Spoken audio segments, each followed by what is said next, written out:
Welcome to Udable.com.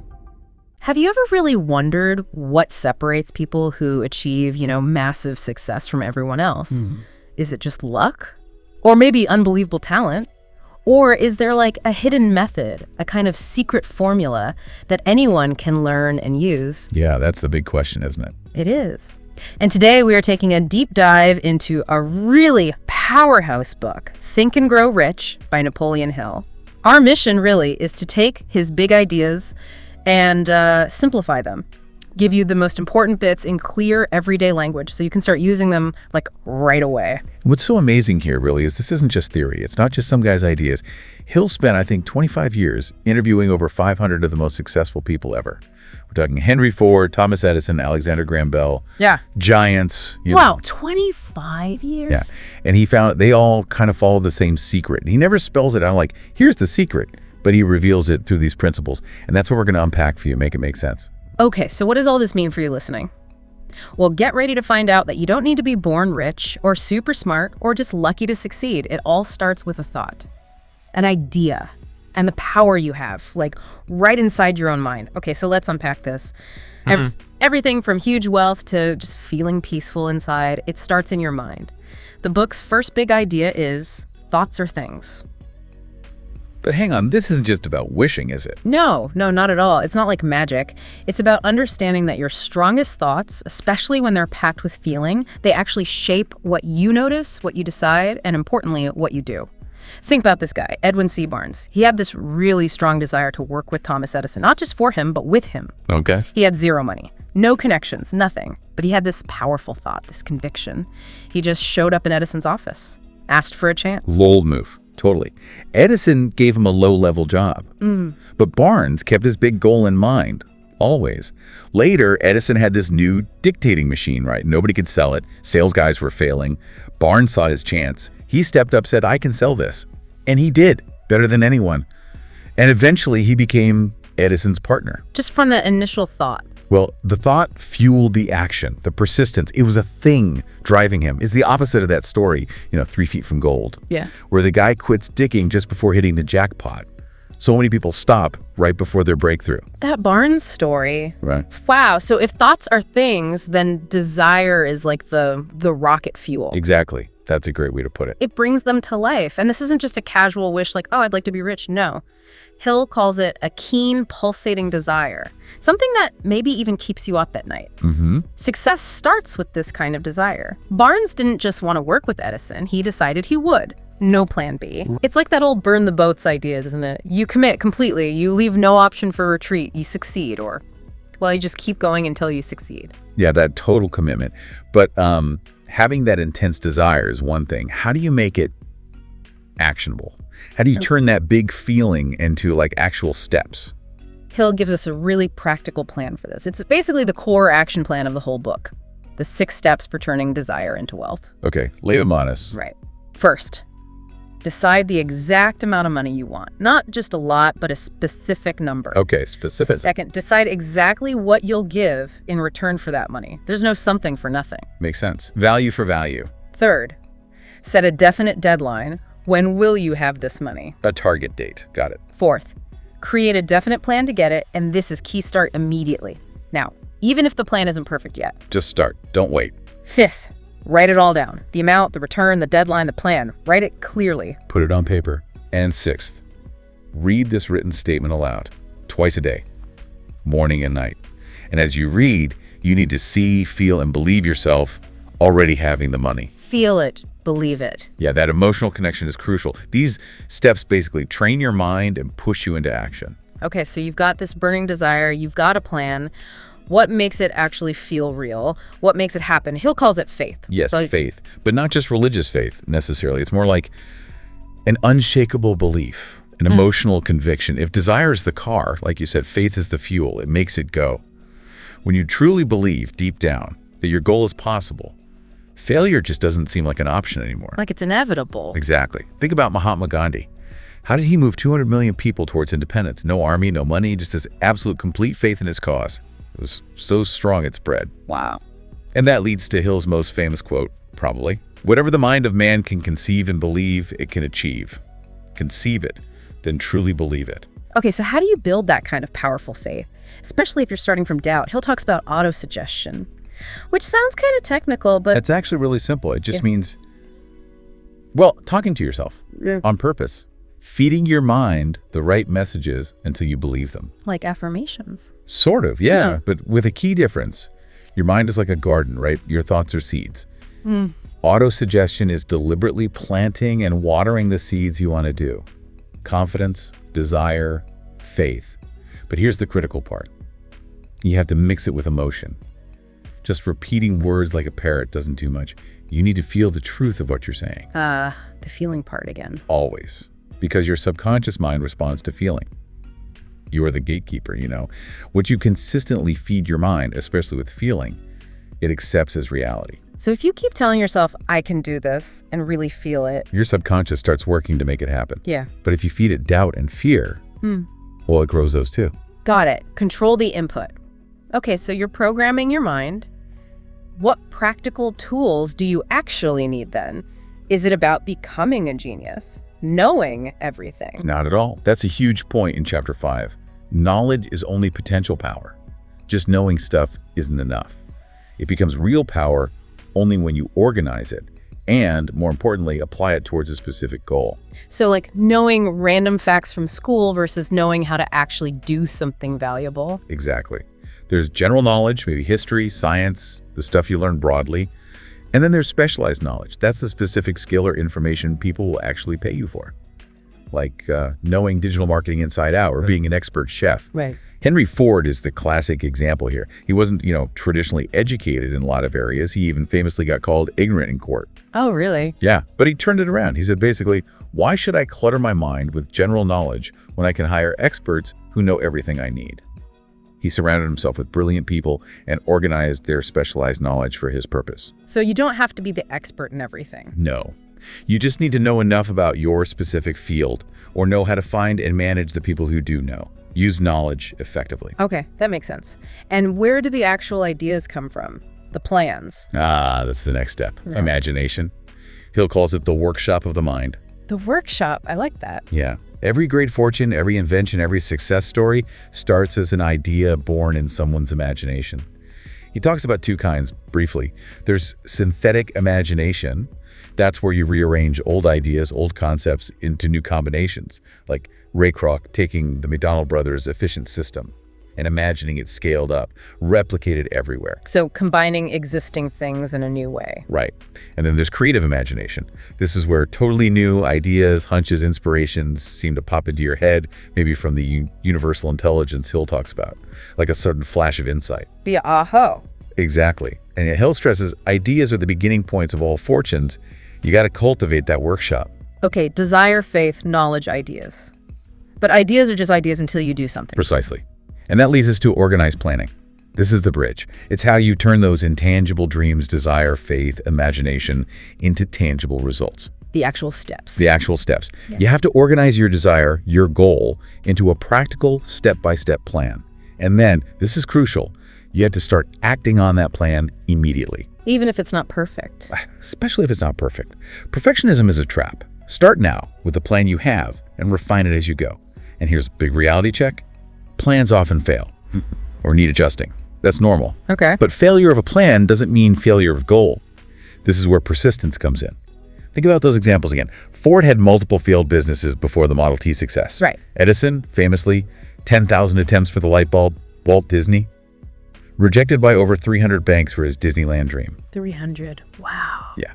They adjusted their plans. They learned from setbacks, but they never, ever gave up on their core goal. That's organized planning plus persistence. Okay, so you've got the plan, you've started. Now it's about sticking with it. Exactly. Taking action and keeping at it no matter what. And that brings us to decision. Decision. Okay. Chapter 8 highlights a key difference. Successful people make decisions quickly and firmly. They know what they want, they decide, and they stick to it. Unsuccessful people, they tend to hesitate, delay, change their minds constantly. They're easily influenced by others' opinions. Analysis paralysis. Locally, think about the signers of the Declaration of Independence in 1776. They made a huge, risky decision, quickly, firmly, and it changed the world. High stakes. Very. Or Henry Ford wanting to build the V8 engine. His engineers kept saying, it's impossible. He just said, essentially, build it anyway. Keep working until you find a way. He made the decision, stuck to it despite expert opposition, and they eventually did it. Success loves speed and firmness in decision. Okay, make decisions quickly, stick to them. But what happens when things get really tough? When you face setbacks? This next one feels huge for so many people. Persistence. Oh, absolutely. Chapter 9. This is often the difference maker. It's the gap between just wishing and actually winning. Just keep going. Keep going. Yeah. Even when it's hard, when it's boring, when it's scary, when you fail. So many talented people give up too soon. Hill saw it over and over. Meanwhile, people with maybe average talent succeed simply because they refuse to quit. Like the Edison and Ford examples again? Exactly. And Abraham Lincoln. Failed in business, lost multiple elections, suffered personal tragedies, but he kept going until he reached the presidency. Incredible resilience. It is. The message is clear. If you get tired, rest, don't quit. If your plan fails, learn from it. Make a new plan, but don't quit the goal. Never give up. Okay. But doing all this alone sounds tough. It is. And that's why the next principle is so powerful. The power of the mastermind. The mastermind. What is that exactly? It's simple, really. When two or more people coordinate their knowledge and effort in a spirit of harmony towards a definite purpose, something amazing happens. It's like their combined brain power creates a third invisible mind, a mastermind that's greater than the sum of its parts. A synergy. Exactly. It leads to better ideas, faster problem solving, more motivation, more accountability. Andrew Carnegie, one of the richest men ever, attributed his entire fortune to his mastermind group, his key advisors. Ah, so it's about teamwork. Smart teamwork, yes. Henry Ford, again, surrounded himself with people who had the knowledge and skills he lacked. They complemented each other. Success is rarely a solo act. It's usually a team sport. Build your support network. Okay. Now, the book dives into some, well, deeper, maybe more surprising aspects of inner power, doesn't it? It does. And these can be really profound. Chapter 11 talks about sex transmutation. Okay. That sounds intriguing. It is. Hill suggests that the powerful energy associated with our sexual drive, arguably the strongest human emotion, doesn't have to be used just for physical expression. It can be consciously redirected or transmuted into other channels, like intense creativity, focus, drive, charisma, persistence. So channeling that passion. Well, basically, yes. Taking that intense energy and desire and pouring it into your work, your art, your goals. He observed that many highly successful people had a high level of this energy and learned to channel it productively. Think of powerful leaders, artists, innovators, Napoleon Bonaparte, Shakespeare. They often had this intense drive. Interesting. Okay, what else is in this deeper section? Then there's the subconscious mind in chapter 12. This is huge. Your subconscious is like fertile soil. It's always working 247. And it accepts any seed you plant in it through your dominant thoughts and feelings, positive or negative. It doesn't judge. So it just grows whatever you give it? Exactly. If you constantly feed it thoughts of desire, faith, success, mixed with strong emotion, it works to make those real. But if you feed it fear, doubt, worry, it grows those just as readily. And repetition and emotion are key. Absolutely. That's how you program it. You can even influence it while you sleep by focusing on your goals just before drifting off. Powerful stuff. And then chapter 13 talks about the brain. How does that fit in? Hill describes the brain almost like a broadcasting and receiving station for thought. Like a radio.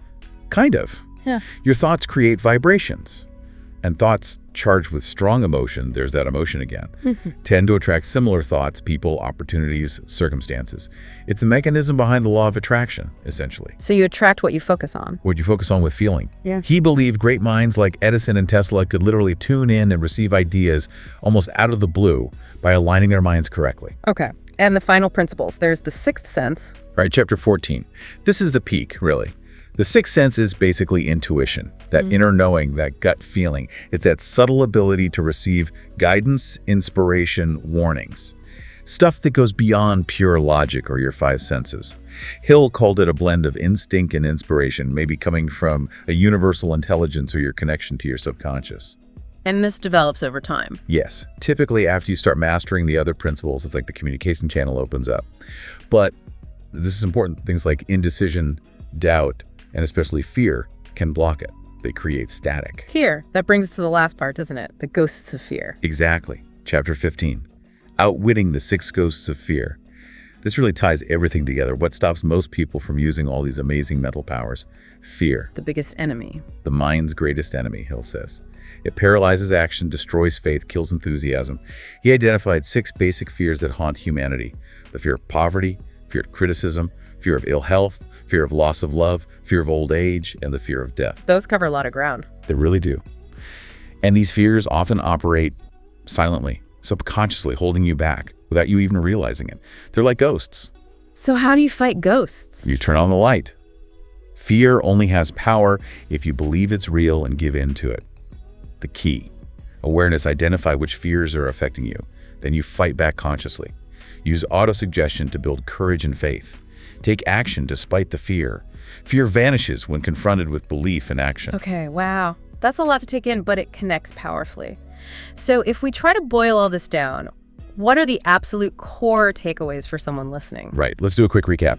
Napoleon Hill's whole philosophy basically comes down to these key principles for achieving pretty much anything you truly want. Okay, let's list them out. Number 1, burning desire. Know exactly what you want with real passion. Q. Faith. Believe you can get it. Deep down, no doubt. 3, autosuggestion. Tell yourself daily. Program your mind for success. 4. Specialized knowledge. Learn what you need or team up with those who know. Apply it. 5, imagination. Dream it up first. Design your success in your mind. 6. Organized planning. Create your roadmap, your step-by-step guide, and start. 7, decision. Decide quickly, stick with it, no wavering. 8. Persistence. This is huge. Never ever give up. Keep going through setbacks. 9, mastermind. Build your team. Surround yourself with supportive, smart people. 10. Sex transmutation. Channel that powerful life energy into your goals. 11, subconscious mind. Feed it positivity. It accepts and grows whatever you plant. 12. The brain.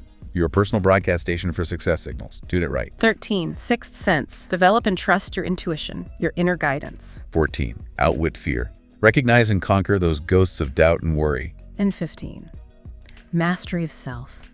Ultimately, it all comes down to controlling your own mind. Your inner world creates your outer world. That's a powerful summary.